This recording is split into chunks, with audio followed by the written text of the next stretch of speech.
আস- আসসালামু আলাইকুম বন্ধুগণ, চলে এসেছি মার্কেটে। প্রায় এক যুগ পর এই গাউসিয়া মার্কেটে আসছি।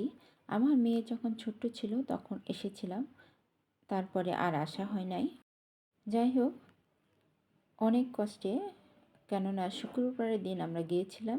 সেই দিন রাস্তায় প্রচণ্ড ভিড় ছিল। ভিড়ের কারণে গাড়ি মিস করেছি 2-3টা। তারপরে চলে আসছি মার্কেটে। আমার মেয়ে তো মার্কেটে এসে মার্কেট দেখে পুরোটাই অবাক, কেননা সে কখনোই গাউসিয়া মার্কেটে আসে নাই। সেই ছোটোবেলায় আমি যখন ও 2 বছর ছিল তখন আমি নিয়ে আসছিলাম। তখন তো সে মার্কেটের কিছুই বোঝে না। আমি কোলে করে নিয়ে আসছিলাম আর কোলে করে নিয়ে গিয়েছি বাসায়। এখনও মার্কেটে যেটা দেখছে সেটাই নিচ্ছে। বলে কি যে, আম্মু আমি পুরা মার্কেটের সব কিছু নিয়ে যাবো। আমি যে ঠিক আছে, তুমি পছন্দ করতে থাকো। তখন সব মার্কেট ঘুরে কেনাকাটা করলো। ওর যা পছন্দ মতো সব কিছু কিনেছে। বারবার খালি চুড়ি দেখছে, তার চুড়ির প্রতি আকর্ষণ বেশি। আর সে চুড়ি কিনবে, সব কিছু দেখতে এসে লেহেঙ্গাও দেখছে। লেহেঙ্গা এখানে দেখলো, এই দোকানটা লেহেঙ্গা তার পছন্দ হয়নি। তারপরে দেখছে বিছা, সে এখন শাড়ি পরে বিছা পরবে। বিছা দেখতে দেখতে হঠাৎ একটা বিছা পছন্দ হয়ে গিয়েছে, সেই বিছাটাই নিয়েছি। তারপরে কানের দুল দেখলো। কানের দুল কানের দুলগুলো প্রচণ্ড ভারী ছিল, সেই জন্য কানের দুল আর নেওয়া হয়নি।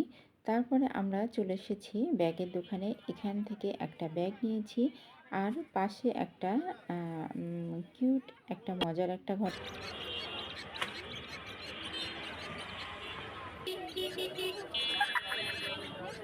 দাঁড়াও একটু দাঁড়াও। হ্যাঁ, এরম করো, এরম করো।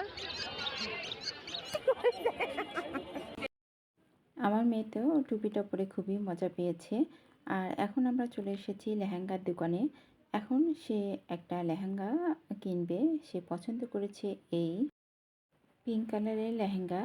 তার খুবই পছন্দ হয়েছে, কিন্তু এখন দোকানদার দামটা অনেক বেশি বলে ফেলেছে। এত বেশি, 11,000 টাকা সে লেহেঙ্গার দাম বলেছে। আমি কমায় 3,500 টাকা বলেছি, সে তো দিবেই না।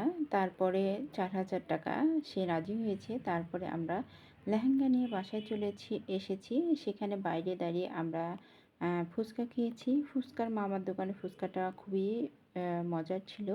আর এত মজা, নিউ মার্কেটের সামনে মামা ফুচকা বিক্রি করে।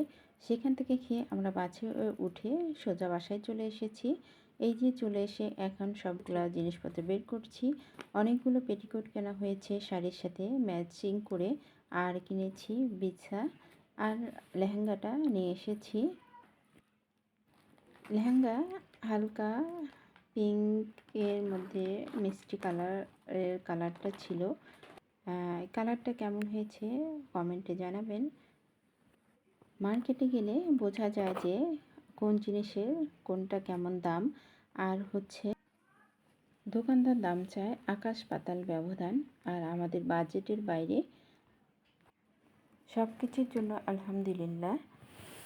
ভিডিওটি ভালো লাগলে লাইক ও কমেন্ট করে পাশে থাকবেন, সাবস্ক্রাইব করবেন।